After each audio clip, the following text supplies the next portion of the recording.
ഹേ ഞാനിവിടെ താമസിക്കുന്ന സ്ഥലത്തിൻ്റെ പേര് ഓക്സി എന്നാണ്. ഈ ഓക്സി സെൻട്രലിൽ തന്നെ ഒരു ചെറിയൊരു കൂപ്പുണ്ട്. കൂപ്പ് എന്ന് പറയുന്ന വേറെ ഒന്നുമല്ല, ഒരു ചെറിയ സൂപ്പർ മാർക്കറ്റാണ്. അവിടെയാണെങ്കിൽ ഫ്രോസൺ ഫുഡ്സിൻ്റെ ഒരു വലിയ കലവറ തന്നെ ഉണ്ട്. കുറേ ദിവസമായിട്ട് ഞാൻ ആലോചിക്കുകയാണ് എന്തെങ്കിലും ഒന്ന് ട്രൈ ചെയ്യണമെന്ന്. അപ്പോൾ അവസാനം ഞാനൊരു തീരുമാനത്തിലെത്തി, ഒരു പിസ്സ അങ്ങ് ട്രൈ ചെയ്യാമെന്ന്. അങ്ങനെ ഞാൻ ടോണീസ് എന്ന് പറയുന്ന ഒരു കമ്പനിയുടെ ഫ്രോസൺ പിസ്സ വാങ്ങിച്ചു. കയ്യിലെടുത്തപ്പോൾ എനിക്ക് തോന്നി, ഇത് ശരിയാവില്ലട മച്ചാനെ, വിട്ട് വെറുതെ 55 ക്രോണ കൊണ്ട് കളയണ്ടെന്ന്.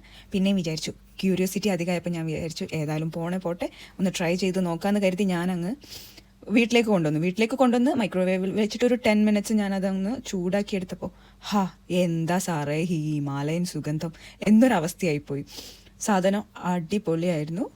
ക്രസ്റ്റ് ഇത്തിരി അത്രയ്ക്ക് അങ്ങോട്ട് സോഫ്റ്റ് ഒന്നും ആയിരുന്നില്ലെങ്കിൽ കൂടെ ഒരു ഈവനിങ് സ്നാക്സോ അല്ലാന്നുണ്ടെങ്കിൽ ഒരു ഈസി ബ്രേക്ക്ഫാസ്റ്റ് അല്ലെങ്കിൽ ഒരു ഡിന്നറിന് കുക്ക് ചെയ്യാൻ മടിയുള്ള ദിവസവും നമുക്ക് എടുത്ത് കഴിക്കാൻ പറ്റിയ ഒരു അടിപൊളി സാധനം. കെബാബാണെങ്കിൽ കുറച്ച് ജ്യൂസി ആയിരുന്നു. എന്തായാലും എനിക്ക് അത്യാവശ്യം ഇഷ്ടപ്പെട്ടു. ഞാനൊരു റേറ്റിംഗ് കൊടുക്കുകയാണെങ്കിൽ എന്തായാലും ഒരു 7.5 കൊടുക്കും. ഇതുപോലുള്ള വീഡിയോസിന് come along with me. Please consider subscribing my channel. Thank U.